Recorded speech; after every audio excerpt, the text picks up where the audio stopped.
യുവതിയെ കഴുത്തറുത്ത് കൊന്ന ശേഷം ഭർതൃപിതാവ് തൂങ്ങി മരിച്ചു. വടക്കൻ പറവൂർ ചേന്ദമംഗലം പഞ്ചായത്തിലെ വടക്കുംപുറം കൊച്ചങ്ങാടി കാനപ്പള്ളി സെബാസ്റ്റ്യനാണ് മകൻ സിനോജിന്റെ ഭാര്യ 34-കാരി ഷാനുവിനെ കഴുത്തറുത്ത് കൊന്ന ശേഷം തൂങ്ങി മരിച്ചത്. വ്യാഴാഴ്ച രാവിലെ 11-നാണ് സംഭവം.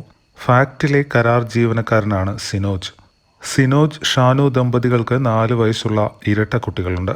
LKGയിൽ പഠിക്കുന്ന ഇരട്ടക്കുട്ടികളായ ഇമയും ഇവാനും സ്കൂളിൽ പോയ ശേഷം ഷാനു വീട്ടിൽ ഒറ്റയ്ക്കുള്ളപ്പോഴായിരുന്നു സെബാസ്റ്റ്യൻ മരുമകളെ കഴുത്തറുത്ത് കൊലപ്പെടുത്തിയത്. പിന്നീട് സ്വയം ജീവനൊടുക്കി. രാവിലെ ജോലിക്ക് പോയ ശേഷം 8 മണിക്ക് ഷാനുവിനെ വിളിച്ചിരുന്നെന്നും അപ്പോൾ പ്രശ്നങ്ങളൊന്നും പറഞ്ഞിരുന്നില്ലെന്നും ഭർത്താവ് സിനോജ് പറഞ്ഞു.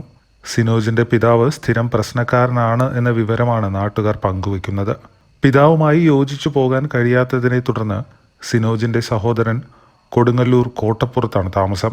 ഇവരുടെ മാതാവ് 2 ദിവസം മുൻപ് സഹോദരന്റെ വീട്ടിലേക്ക് പോയിരുന്നു. അതേസമയം സ്ഥിരമായി തൻ്റെ ഭാര്യയും പിതാവും തമ്മിൽ വഴക്ക് പതിവായിരുന്നെന്ന് ഷാനുവിൻ്റെ ഭർത്താവ് സിനോജ് വെളിപ്പെടുത്തി. ഭക്ഷണകാര്യങ്ങളെ ചൊല്ലി 6 മാസം മുൻപ് വഴക്ക് രൂക്ഷമായെന്നും ഇതിനുശേഷം പിതാവിനോട് ഷാനു സംസാരിക്കാറില്ലെന്നും സിനോജ് പറഞ്ഞു. ഭക്ഷണമുണ്ടാക്കുന്നതടക്കമുള്ള നിസാര കാര്യങ്ങളിൽ തുടങ്ങുന്ന അഭിപ്രായ വ്യത്യാസമാണ് പിന്നീട് വലിയ തർക്കങ്ങളിലേക്ക് മാറിയിരുന്നത്.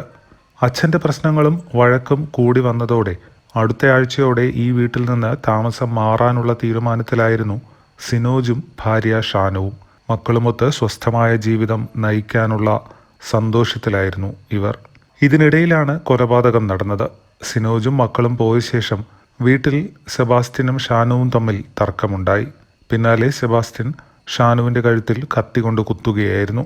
അതേസമയം ഭാര്യയുടെ അകാല വിയോഗത്തിൽ മക്കളെ ചേർത്ത് പിടിച്ച് കരയാൻ മാത്രമേ സിനോജിന് ആകുന്നുള്ളൂ.